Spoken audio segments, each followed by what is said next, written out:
ఇకపై మీకు ఇష్టమైన ఫేవరెట్ సీరియల్స్ యొక్క ఫుల్ ఎపిసోడ్స్ యూట్యూబ్లో అందుబాటులో ఉండవు.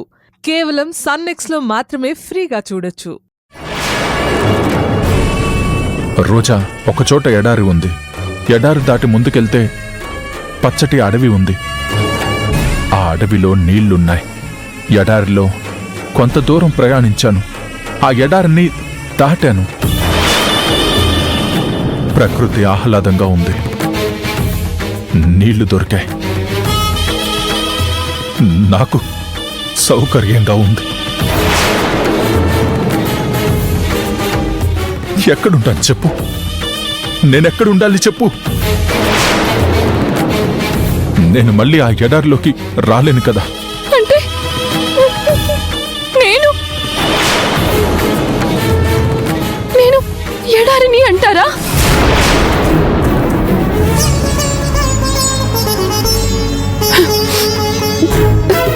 సరే వినండి, యమునని నేనే కాపాడుకుంటాను.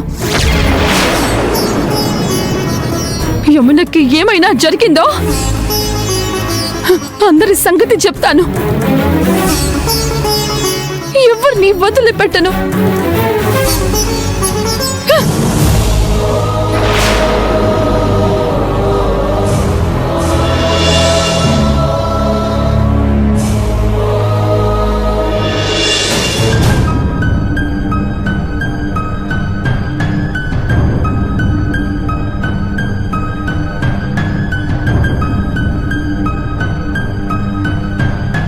బేబీ, ఏంటి అంత డీప్గా ఆలోచిస్తున్నావు? ఏం లేదు డాడ్, బాలుకి రోజా అంటే చాలా ప్రేమ, ప్రాణానికి ప్రాణం. అతను ఏ క్షణమైనా రోజాకి నిజం చెప్పేస్తాడేమో అని నాకు ఎక్కడో డౌట్గా ఉంది. అదే జరిగితే మనకి చాలా నష్టం డాడ్. మన గేమ్ అంతా చాలా డిస్టర్బ్ అవుతుంది. అలా ఏం జరగదమ్మా. వాడిని ఎక్కడ నొక్కాలో నాకు తెలుసు కదా. నువ్వేం టెన్షన్ పడకు, నేను చూసుకుంటాను. నిత్య, నువ్వు చెప్పినట్టే చేస్తున్నాను కదా. ప్లీజ్ ఇంకా ఆపు.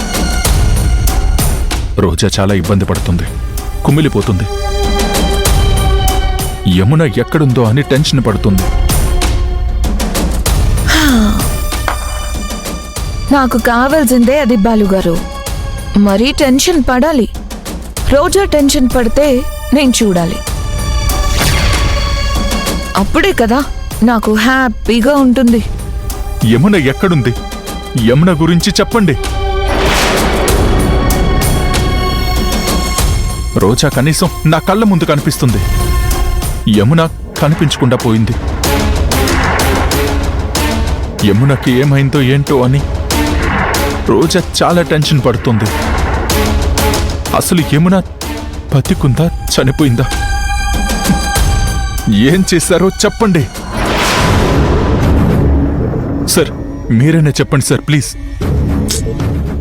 ఏంటయ్యా సారు, పిల్లనిచ్చిన మామను పట్టుకుని సార్ అంటావు? అంకులని పిలు, లేదా మామయ్య అని పిలు, లేదా మామగారని పిలు. ముద్దుగా ఉంటుంది, అలా పిలు. యమున ఎక్కడుందో దయచేసి చెప్పండి.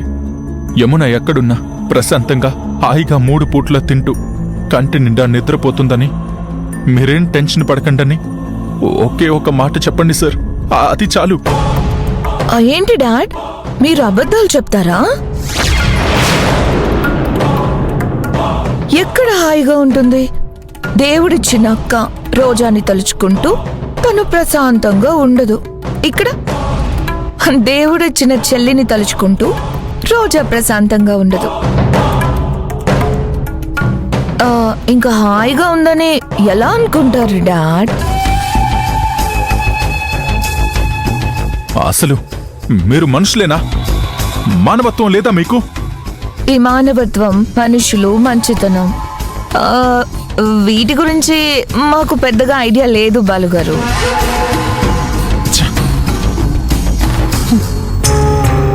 వాళ్ళ మీద రివెంజ్ తీసుకోవాలి, తీసుకుంటున్నాను. ఇప్పుడు నాకు టైం వచ్చింది.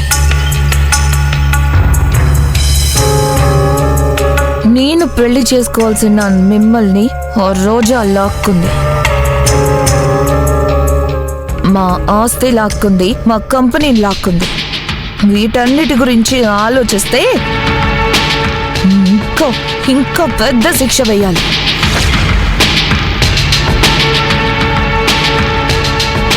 నేనింకా మంచిదాన్ని కాబట్టి నేను కన్సర్న్ చేస్తున్నాను.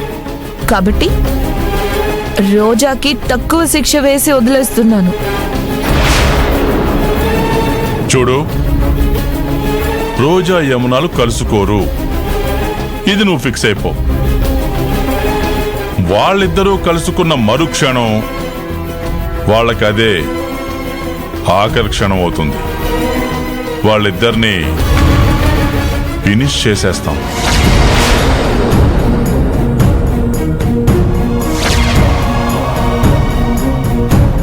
యమునని వీళ్లే దాచారు. వీళ్ల హ్యాండ్ ఓవర్లోనే ఎక్కడో ఉంది. కానీ చావు కంటే దారుణమైన పరిస్థితిని అనుభవిస్తుందనుకుంటా.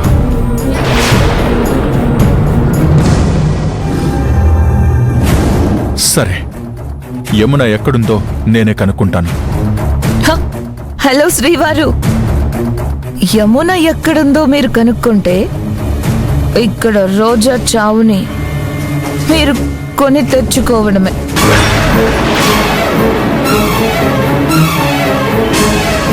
ఏంటండి మీరు సగం సగం అడిగితే సరిపోదు. మీరిప్పుడు నాకు భర్త. ఒకవైపు రోజాకి బాధలు కష్టాలు వస్తూ ఉంటాయి, పోతూ ఉంటాయి. అంత మాత్రాన మనం మన ఆనందాన్ని ఎందుకు దూరం చేసుకోవాలి చెప్పండి? పెళ్లి చేసుకున్నాక పిల్లలు, కాపురం ఇవన్నీ ప్రపంచానికి కనపడాలి కదా. ప్రపంచానికంటే ఆ రోజుకి కనపడాలి కదా. మనం ఆనందంగా ఉంటే రోజు కుమిలిపోతుంది కదా. ఏమంటారు?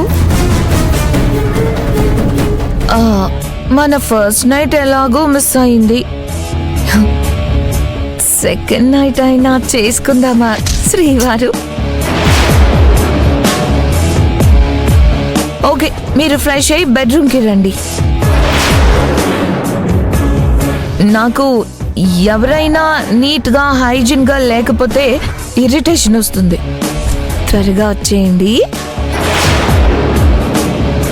ఈరోజు ఈవినింగ్ మనం రొమాన్స్ గేమ్ ఆడదాం.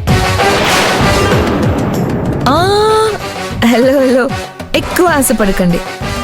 ఇదంతా యాక్టింగ్.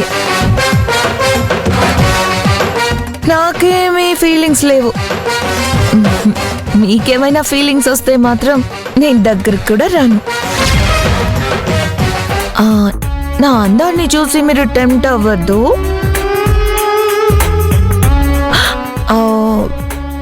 సారీ డాడ్, మీ ముందు ఇవన్నీ మాట్లాడుతున్నాను.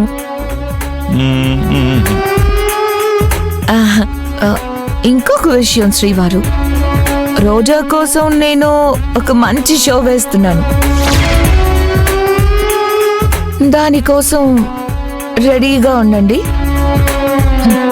వెళ్ళండి, గో. లేట్ అయిపోతుంది, వెళ్ళండి. పోయి లాలో పోసుకోండి. వెళ్ళండి.